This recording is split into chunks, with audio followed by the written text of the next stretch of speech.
Friends, welcome to the physics class in which we are going to start sound. तो जो हमने last class में कर लिया था, हमने वेव इक्वेशन पढ़ लिया था। लास्ट में हमने कुछ प्रॉपर्टीज पढ़े थे। हमने प्रॉपर्टीज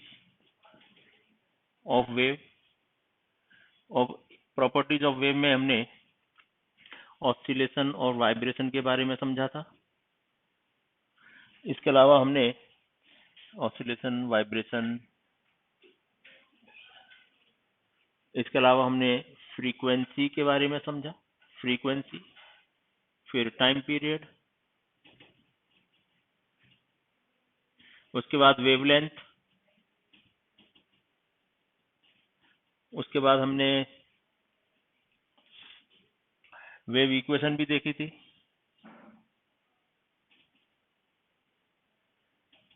और जो वेव इक्वेशन थी वो v velocity of the wave was equal to frequency into wavelength. ये हमने रिलेशनशिप लास्ट में देख ली थी। इसके ऊपर हमने कुछ क्वेश्चन भी किए थे, राइट। अब इसका रिलेशन सीधा सीधा हमारा साउंड से है, because sound is a wave. ये हमने सीखा था, साउंड भी एक वेव है, इट इज ए वेव। और ये वेव भी है तो कैसी है हमने जान लिया था। ये जो साउंड है, it is a mechanical wave. Mechanical क्यों? Because it requires particle medium. इसको ऐसा मीडियम चाहिए जिसमें कुछ पार्टिकल्स हों, मैकेनिकल है। इसके अलावा मैकेनिकल भी दो टाइप की होती हैं, ट्रांसवर्स एंड लॉन्गिट्यूडनल। ट्रांसवर्स और दूसरा लॉन्गिट्यूडनल। ये हमने लास्ट टाइम पढ़ लिया था कि ट्रांसवर्स जो वेव होती है ना, इसमें वेव की डायरेक्शन इधर है, वेव, और पार्टिकल्स जो है ना वो perpendicular to the wave oscillate करते हैं, perpendicular to the wave. This was transverse. Longitudinal waves, जिसमें वेव की डायरेक्शन जो है और पार्टिकल्स भी ना वेव की डायरेक्शन में मूव करते हैं, लाइक दिस। मतलब पार्टिकल्स वेव की direction along the wave vibration या ऑसिलेशंस करते हुए दिखाई देते हैं, इसमें परपेंडिकुलर दिखाई देते हैं। तो इसके एग्जांपल्स के तौर पे जो हमने देखा, तो मतलब ट्रांसवर्स वेव, ये जो साउंड है ये दोनों प्रकार के वेव हो सकते हैं। लास्ट टाइम हमने बताया था आपको, sound is transverse as well as and longitudinal, दोनों ही प्रकार की है। लॉन्गिट्यूडनल ट्रांसवर्स कब है? सॉलिड्स में साउंड ट्रांसवर्स वेव है, और लिक्विड सरफेसिस पर, लिक्विड सरफेसिस पर। और लॉन्गिट्यूडनल का है inside liquid and any gas, किसी भी गैस के अंदर भी साउंड वेव्स लॉन्गिट्यूडनल हो सकते हैं। तो ये हमने लास्ट टाइम ये सब देख लिया था, सब सीख लिया था। इसके ऊपर कुछ क्वेश्चंस भी किए थे। आज हम इसके आगे की बात शुरू कर सकते हैं, राइट। चलिए,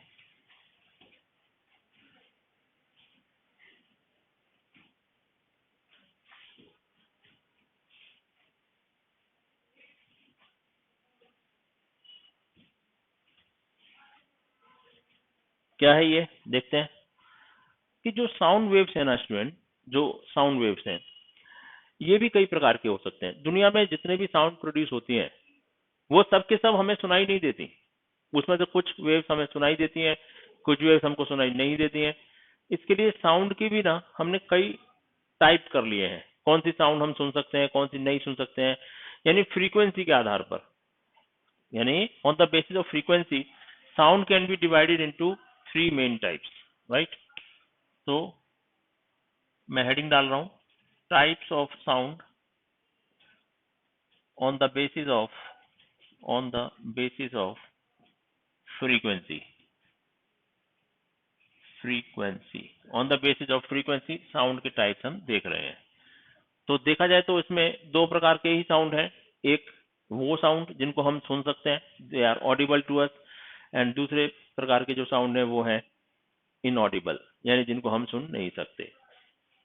लेकिन हमने बताया कि फ्रीक्वेंसी के आधार पर तो टोटल जो हमारी रेंज है उसको हम 3 भागों में डिवाइड करेंगे। We can divide all sounds in 3 ranges.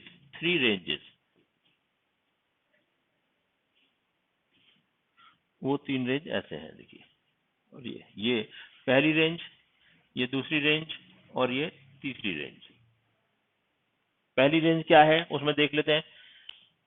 यहाँ पे हम सपोज ये इसको हम कहते हैं 20 हर्ट्स, और ये है 20,000 हर्ट्स।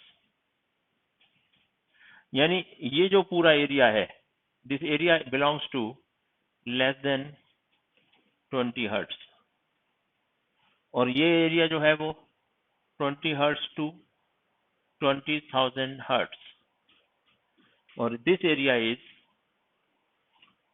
मोर देन 20,000 हर्ट्स। तो इसको अगर अपन देखें तो 3 भागों में डिवाइड हो गए। एक वो रेंज साउंड की जिसकी फ्रीक्वेंसी 20 हर्ट्ज से कम होती है, दूसरी रेंज जो 20 हर्ट्ज से 20,000 हर्ट्ज होती है, और तीसरी रेंज 20,000 से ज्यादा रेंज वाली। So this less than 20 hertz वाली जो रेंज है, that is called as infrasonic sound.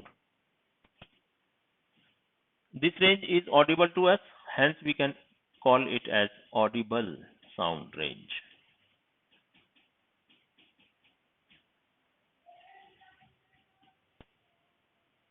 And this is more than 20,000, hence it is called as ultrasonic sound range. Ultrasonic sound ऐसा कह सकते हैं। ये आप नोट कर लीजिए कि 3 प्रकार की हैं, और हम यहाँ पे इन तीनों की डेफिनेशन लिखेंगे। First is number 1, that is called as infrasonic sound waves.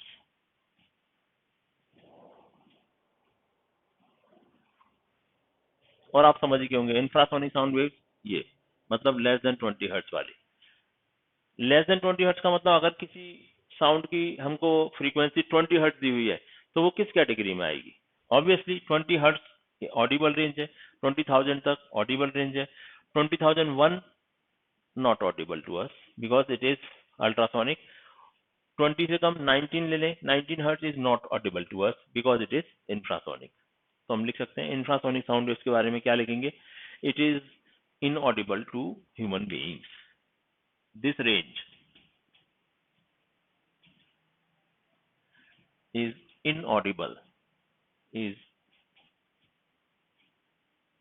inaudible to human beings.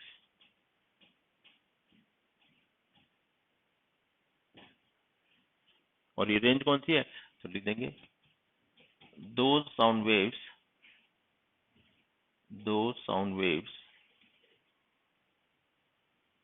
which have the frequency range of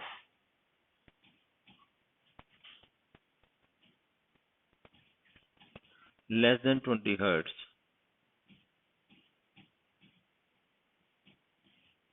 those sound waves, comma लगा देंगे यहाँ, which have the frequency range of less than 20 hertz are called as infrasonic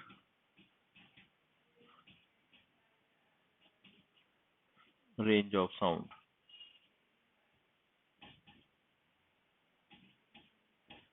Infrasonic range of sound, inverted comma close, right?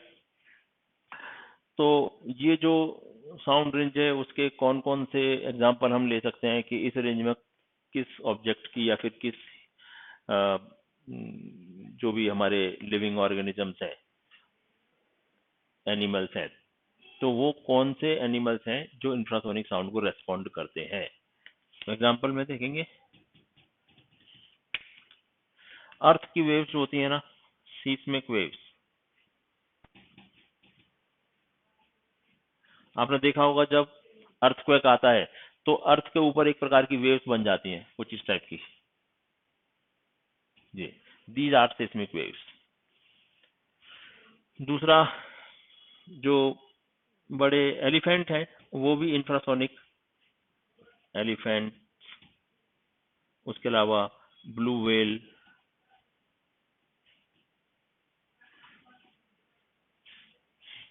Obviously इसमें और भी कई होंगे, जैसे dog और कैट भी हैं जो इस रेंज को रेस्पॉन्ड करते हैं।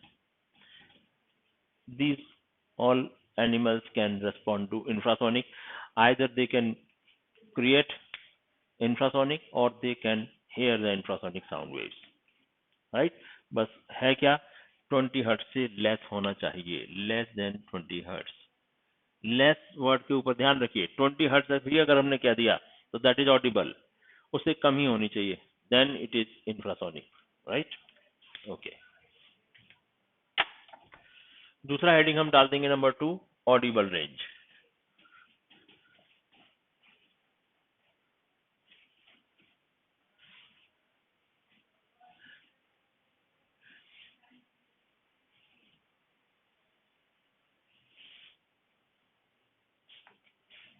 Heading number 2 is audible range of sound, audible sound range।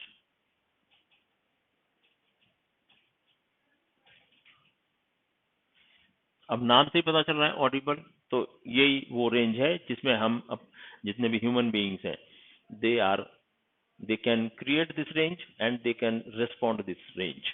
हम इसको सुन भी सकते हैं और हम इसी रेंज में बात भी करते हैं। सो क्या लिखेंगे इसमें, those waves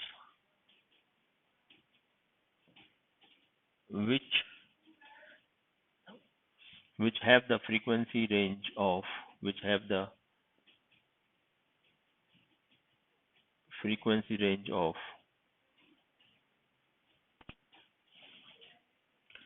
20 hertz to 20,000 hertz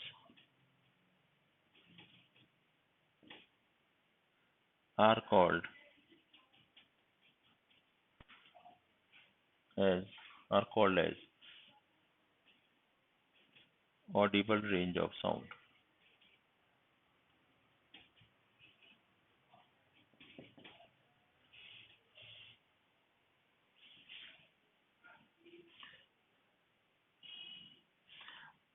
इसको हम जैसे इंफ्रासोनिक है, बाद में आएगा वो अल्ट्रासोनिक है, सोनिक से कम इंफ्रासोनिक, सोनिक से ज्यादा अल्ट्रासोनिक। इसके लिए ये ऑडिबल रेंज को हम सोनिक रेंज भी कहते हैं, या sonic waves, sonic sound waves. These are also called as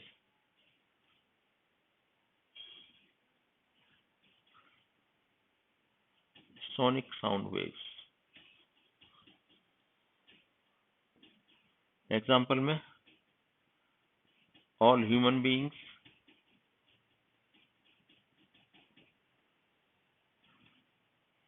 इसके अलावा dog, cat, other many animals,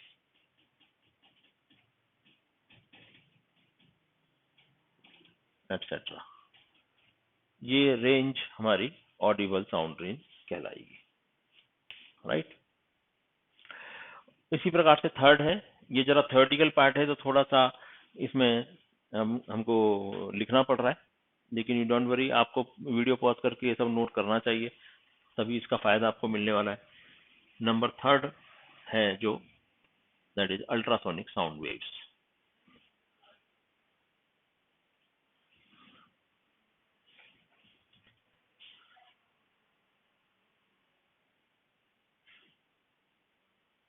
ultrasonic sound waves, it is number 3। और आप समझ गए होंगे, ये 20,000 हर्ट्ज तक था, तो इससे अबव की जो भी रेंज होगी वो उसमें आने वाली है। So we can write like this range is also inaudible to human beings. This range is also inaudible to human beings. This range is also inaudible to human beings. लेकिन है कौन सी रेंज, वो लिख देंगे. Those sound waves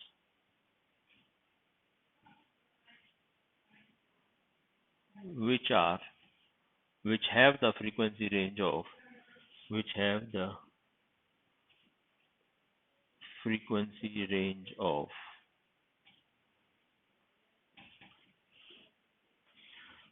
more than 20,000 hertz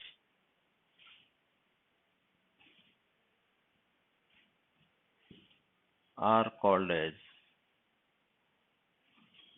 ultrasonic sound waves.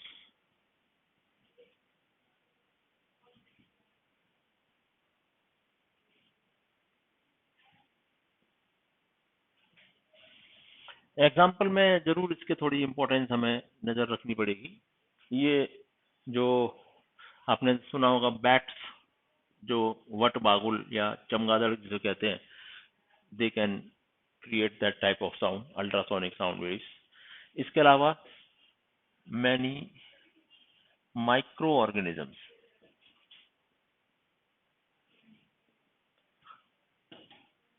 Many micro, छोटे छोटे जो जीव जंतु आपने देखे होंगे, कहीं माइक्रो ऑर्गेनिजम्स की नॉर्मली हमको आवाज नहीं दिखाई देती, सुनाई देती, तो वो सब अल्ट्रासोनिक साउंड वेव्स में रेस्पॉन्ड कर सकते हैं.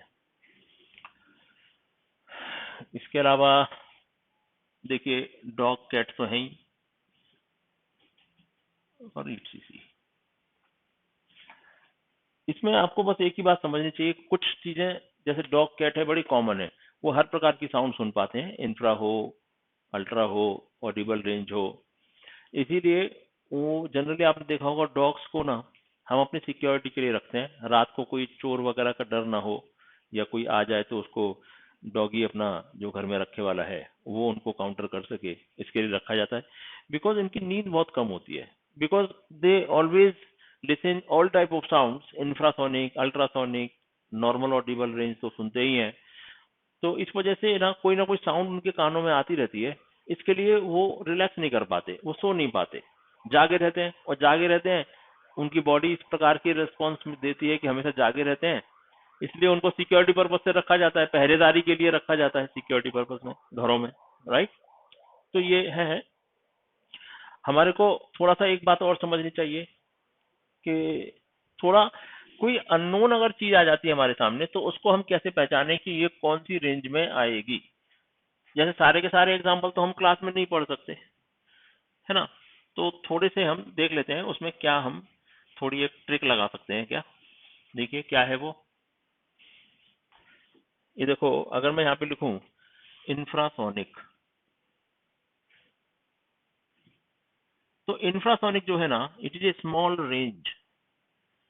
Range frequency.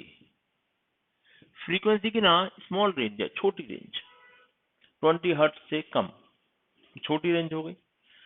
तो जब भी स्मॉल रेंज आएगी ना, उसके जो रेस्पॉन्स करने वाले जो लोग हैं, ऑब्जेक्ट हैं, small range, it is responded bye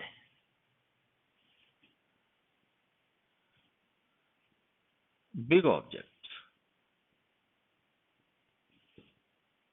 जैसे अर्थ में पड़ने वाली सिस्मिक वेव्स थी, एलिफेंट, ब्लू व्हेल, जो आप देख रहे हैं बड़े बड़े जितने भी ऑब्जेक्ट या एनिमल्स हैं, they are responded, they respond about small range. Small range big people या बिग ऑब्जेक्ट्स, राइट. इसी तरह से हम अगर अल्ट्रासोनिक को देखें, अल्ट्रासोनिक को, अल्ट्रासोनिक रेंज को देखें, तो अल्ट्रासोनिक कैसा है.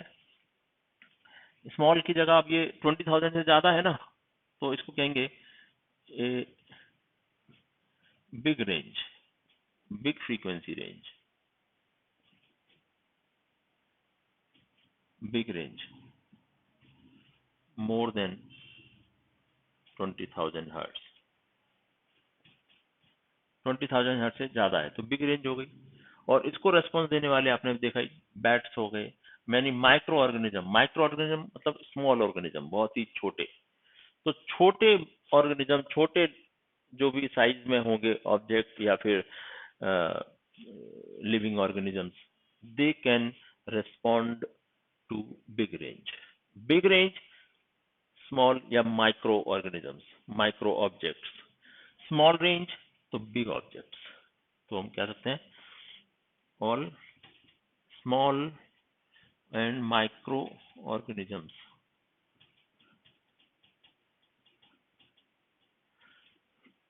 can respond to this range।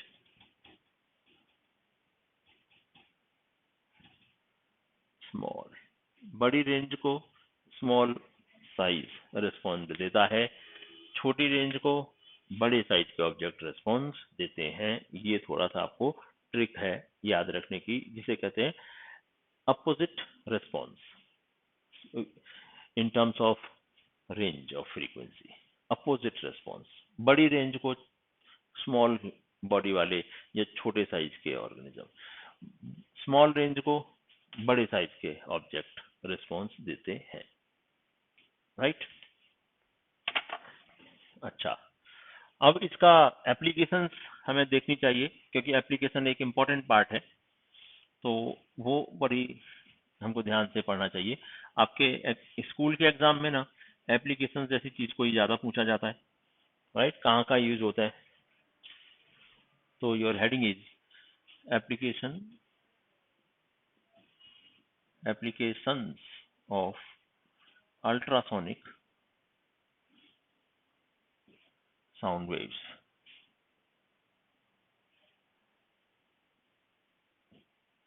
Ultrasonic, applications of ultrasonic sound waves.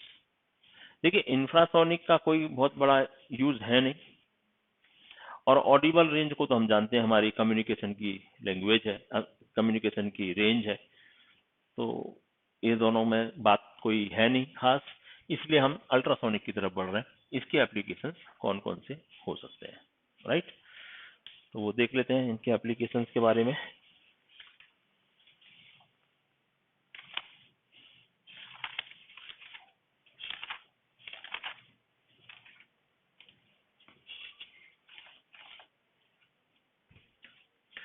तो एप्लीकेशन नंबर 1 अगर हम इसका देखें अल्ट्रासोनिक साउंड वेव्स का,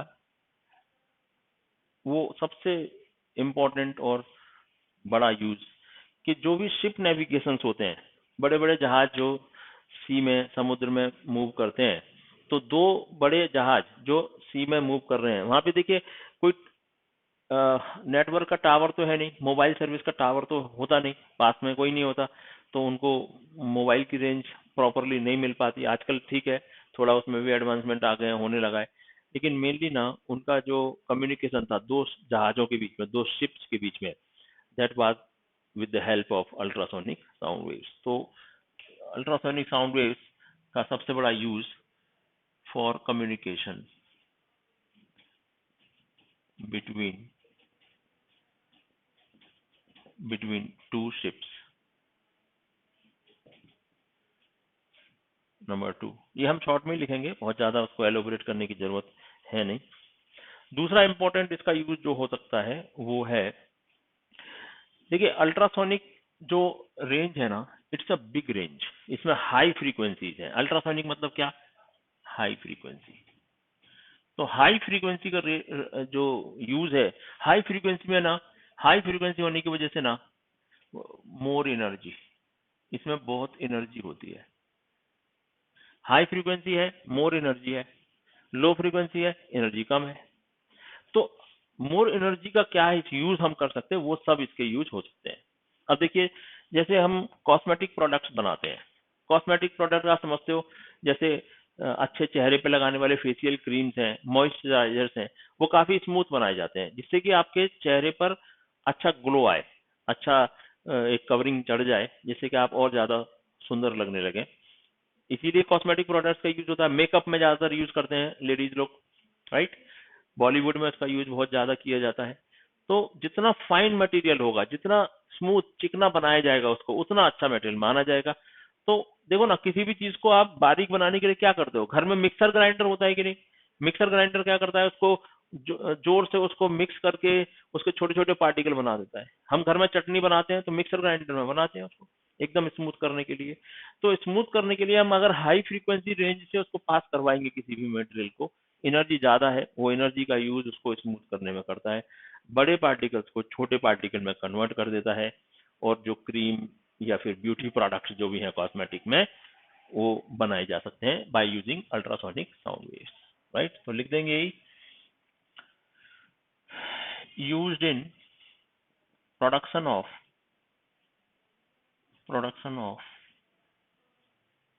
many cosmetic products, many fine cosmetic products, fine cosmetic products। होता क्या है, इसमें बड़े पार्टिकल्स हैं, उनको छोटे छोटे पार्टिकल्स में डिवाइड किया जाता है। ये फाइन पार्टिकल्स, किसको, बिग पार्टिकल्स को।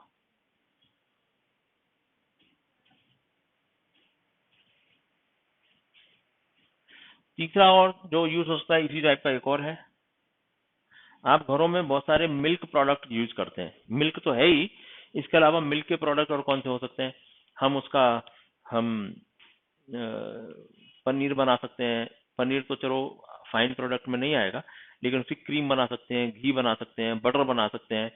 तो ये सब फाइन पार्टिकल हो गए, फाइन मटेरियल हो गए। घी एकदम स्मूथ होता है, बटर एकदम स्मूथ होता है, चीज एकदम स्मूथ होता है। तो इस तरीके के डिफरेंट आइटम्स हम बना सकते हैं milk products by using ultrasonic sound waves, क्योंकि आपको पता है अल्ट्रासोनिक साउंड वेव्स में हाई फ्रीक्वेंसी है, हाई फ्रीक्वेंसी की वजह से मोर एनर्जी है। Right, also used in making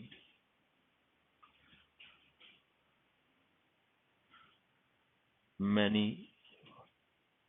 homogenized milk products,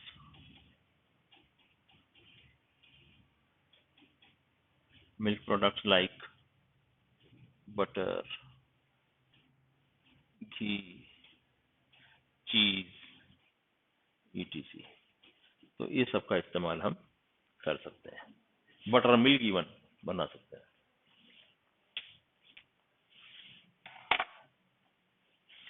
number fourth,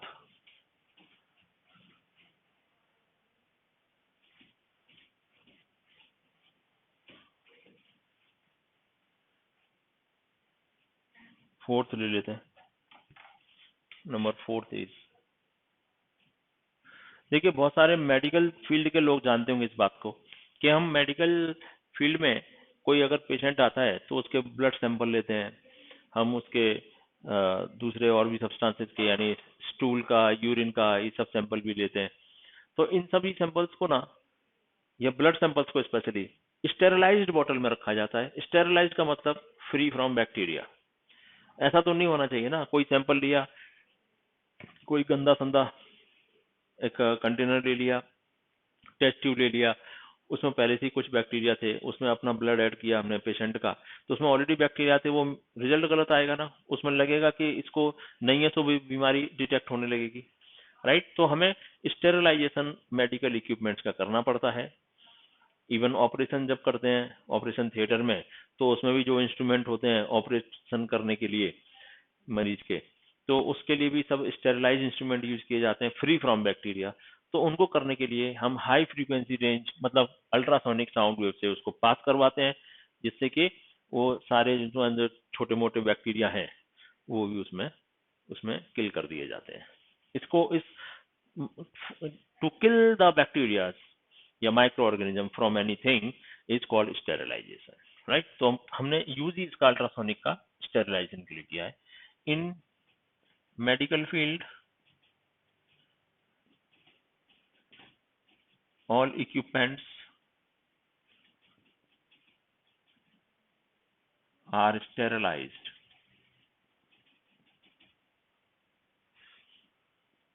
by passing through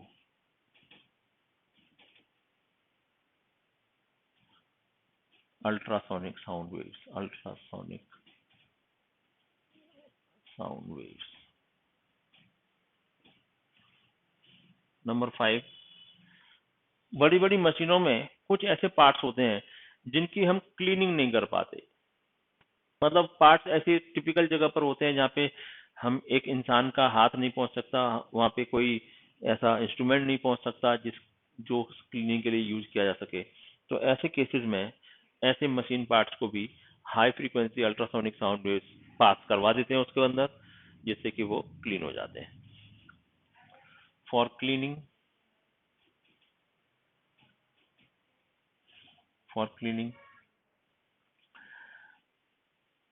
very tiny parts of a machine, tiny parts of a machine.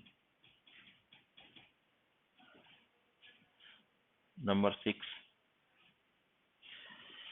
आपने देखा होगा tungsten नाम का एक सब्सटेंस होता है, टंगस्टन। टंगस्टन के दो पार्ट हैं, अगर ये एक टंगस्टन है, ये एक टंगस्टन है, दोनों को हमने वेल्डिंग करना है। वेल्डिंग ये पॉसिबल नहीं है। नॉर्मल जो प्रोसेस है वेल्डिंग का, कि दोनों पार्ट्स को एक साथ रखो और उसमें गर्म करके उसको हीट करके वेल्ड कर दो, ये पॉसिबल नहीं हो पाता। टंगस्टन के साथ पॉसिबल नहीं हो पाता। तो ऐसे केस में टंगस्टन मटेरियल को वेल्ड करवाने के लिए हम क्या करते हैं, एक पार्ट लाते हैं और एक पार्ट को जोरदार उसको वाइब्रेशन कराते हैं। इस पार्ट को ये देखो ना, ये वाइब्रेट हो रहा है, कैसा, ऐसा ऐसा फास्ट। और ये अल्ट्रासोनिक जो वेव्स हैं, हाई फ्रीक्वेंसी से बहुत हाई, यानी 20,000 हर्ट्ज से भी ज्यादा की फ्रीक्वेंसी से वाइब्रेट करवा रहे हैं और उसको इसके साथ लाके जोड़ देते हैं। वो वाइब्रेट होते होते ऐसा बढ़िया जॉइंट बन जाता है जो वेल्डिंग जैसा होता है अप्रोक्सीमेटली। तो क्या लिख सकते हैं हम, इन वेल्डिंग ऑफ टंगस्टन मटेरियल, इसका यूज करते हैं अल्ट्रासोनिक साउंड वेव्स का, राइट।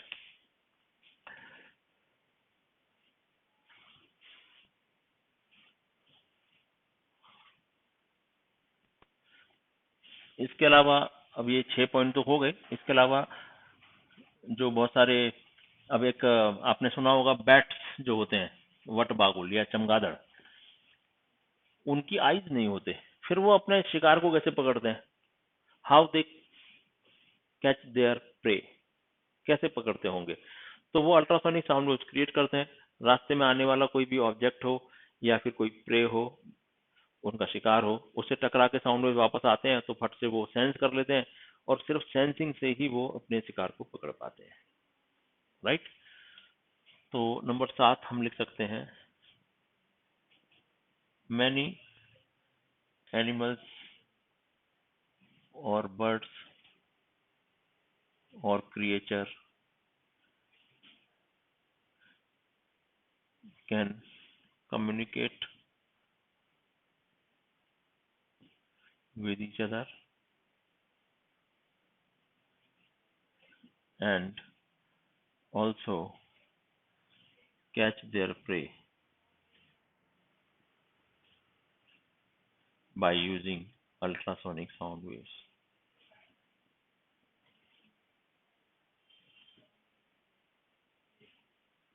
ये कौन कौन से हो सकते हैं, एग्जाम्पल में हम बैट्स, इसके अलावा डॉल्फिन,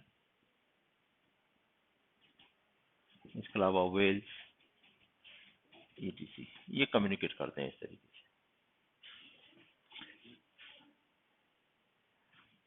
8 इसका यूज और भी एक है अच्छा, लेकिन उसका यूज हम आगे किसी दूसरे एप्लीकेशन में पढ़ने वाले हैं जिसे हम इको कहते हैं। इसके लिए और ज्यादा कुछ हम ना पढ़ते हुए इसको इसी चीज यहीं पे खत्म करते हैं। इतने एप्लीकेशन आपके पास हैं, बाकी आपकी बुक्स में होंगे, उनको भी आप देख सकते हो, इससे कुछ मिलते होंगे, कुछ एक्स्ट्रा भी होंगे, उनको आप पढ़ लीजिए। तो ये तो थ्योरेटिकल पार्ट था इसका, साउंड वेव्स का टाइप का, जिसमें इंफ्रासोनिक, अल्ट्रासोनिक और ऑडिबल रेंज थी। अब हम थोड़े इसके ना कुछ न्यूमेरिकल क्वेश्चंस करने की कोशिश करेंगे जो डिफरेंट कंपटीशन में हमको मिल जाते हैं। तो पहला क्वेश्चन नोट कर सकते हैं इसमें आप, क्वेश्चन नंबर 1 वो क्या कहता है देखिए,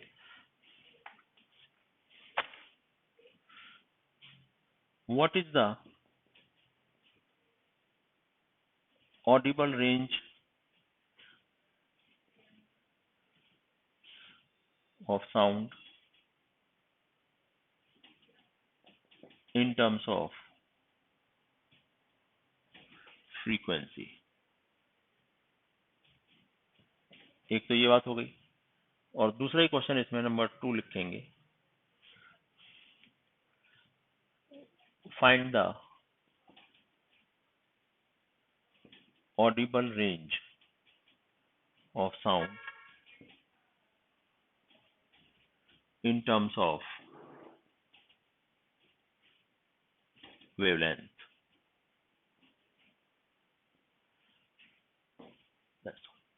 तो ये 2 क्वेश्चन हमको करने हैं, और इसमें से एक का आंसर तो आप तुरंत भी जानते हो, देख लो क्वेश्चन नंबर 1 का answer.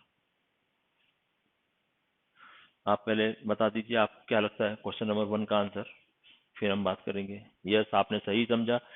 Audible range in terms of frequency तो हमने अभी अभी तो पढ़ा था। ऑडिबल रेंज इज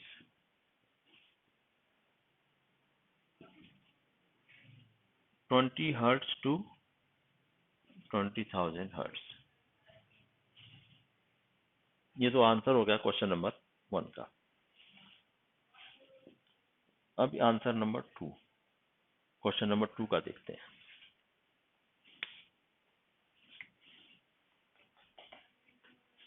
आप कर सकते हैं तो आप कोशिश कीजिए, पहले वीडियो को पॉज कीजिए और फिर आप इन टर्म्स ऑफ वेवलेंथ इसको निकालिए।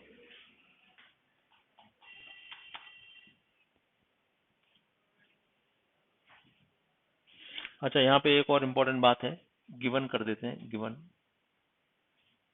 Velocity of sound in air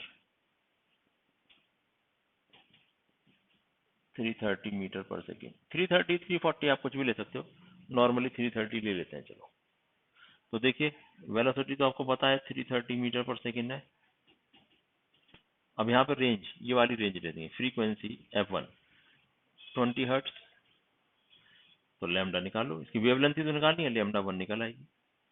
क्या आएगी वो देखो, v equal to F lambda 1 1। ये v तो सेम ही रहेगा, f1। तो v है 330, फ्रीक्वेंसी रेंज इज 20 हर्ट्ज, और लैम्डा 1 निकाल लो। तो लैम्डा 1 क्या आ गया, 330 upon 20, it is 16.5 metre, lambda 1। Right, इसी तरीके से लैम्डा 2 निकाल लेंगे हम, यानी अब 20,000 हर्ट्ज के लिए क्या होने वाला है देखिए, v equal to 330 metre per second, f2 आपको पता है 20,000 हर्ट्ज, तो लैम्डा 2 निकाल लेंगे।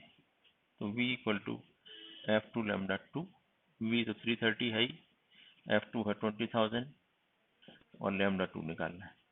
Lambda 2 is equal to 330 upon 20,000, एक जीरो से एक जीरो कैंसिल, तो इसको हम 33/2 इंटू 10⁻³ लिख सकते हैं।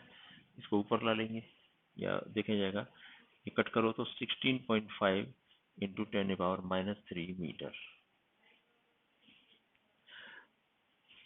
या फिर इसको नीचे आप 1000 भी लिख सकते हैं, 1000 मीटर। और इसको हम क्या लिख सकते हैं फिर, 16.5 मिलीमीटर, क्योंकि 1 मीटर में 1000 मिलीमीटर होते हैं, तो मिलीमीटर में कन्वर्ट कर सकते हैं इस प्रकार से हम इसको। तो लैम्डा 2 आ गया। Hence range in terms of wavelength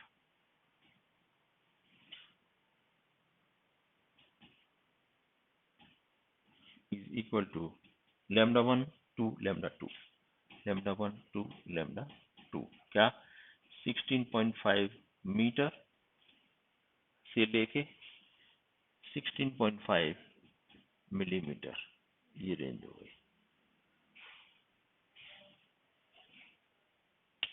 ये तो पूछा find the Audible range of sound in terms of wavelength. हमको ऑडिबल रेंज फ्रीक्वेंसी का टर्म्स हो तो पता है, फ्रीक्वेंसी 20 हर्ट्ज से 20,000 हर्ट्ज। और अगर अपन इसको वेवलेंथ में एक्सप्लेन करना चाहें तो 20 हर्ट्ज के जगह पर क्या आ जाएगा 16.5 एम मीटर, और 20,000 की जगह पर 16.5 मिलीमीटर। ये रेंज निकल के आती है सामने।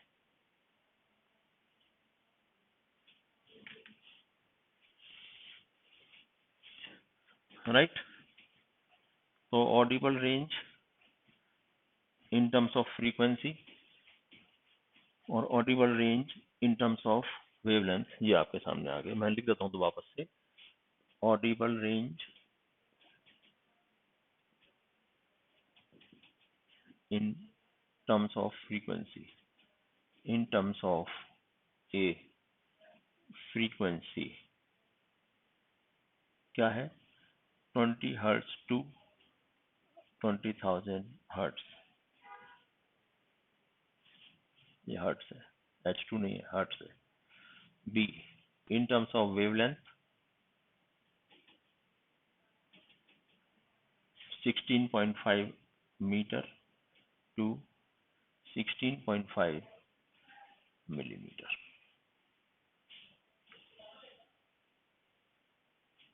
राइट, तो ये रेंज आपने दोनों याद रखनी है। इसके बारे में क्वेश्चंस अक्सर कॉम्पिटिटिव एग्जाम्स में पूछे जा सकते हैं। राइट, तो आप ये चीज़ों को ध्यान में रखते हुए और भी हम एग्जाम्पल्स करेंगे, लेकिन फिलहाल यहीं पे आज की क्लास को रुकाते हैं। अब डेली की डेली कुछ दिन तक आपको ऑनलाइन लेक्चर्स आने वाले हैं, उनको देखते रहिए, और कोई प्रॉब्लम आए तो व्हाट्सएप ग्रुप पे भेज के उसका सॉल्यूशन करवाते रहिए। Thank you very much for today, कल फिर मिलेंगे। राइट।